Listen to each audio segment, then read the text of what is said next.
ফেব্ৰুৱাৰী মাহত আমাৰ ভেৰিফিকেশ্যনৰ কাম 90% কমপ্লিট হৈছে। আমাৰ মহিলা আত্মসহায়ক গোটেও এতিয়া 10,000 টকাকৈ বেংকত পাই যাব আৰু মাত্ৰ কেইটামান দিন ৰখিলে সব গ্ৰুপৰ মেম্বাৰে 10,000 টকা কৰি বেংকত পাই যাব। ইয়াত সেলফ হেল্প গ্ৰুপৰ মহিলা কিমান আছে হাত দাঙক। SHG মহিলা কিমান আছে? আজি আপোনালোকে ভেৰিফিকেশ্যন কমপ্লিট হৈ গৈছে। ফেব্ৰুৱাৰী মাহৰ ভিতৰত আপোনালোকে 10,000 টকা পোৱা আৰম্ভ হৈ যাব।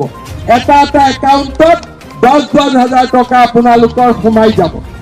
ইয়াৰ লগতে আপোনালোকে চিন্তা কৰক, যোৱাবাৰ মই ইলেকশ্যনত আহোঁতে কৈছিলোঁ যে যিবিলাক মানুহৰ ঘৰত এতিয়াও ৰেচন কাৰ্ড নাই তেওঁলোককো আমি ৰেচন কাৰ্ড দিয়াৰ কাম আৰম্ভ কৰিম।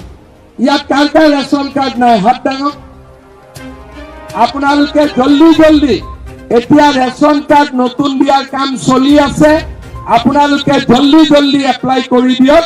আপোনালোকে নতুন ৰেচন কাৰ্ডো পাই যাব।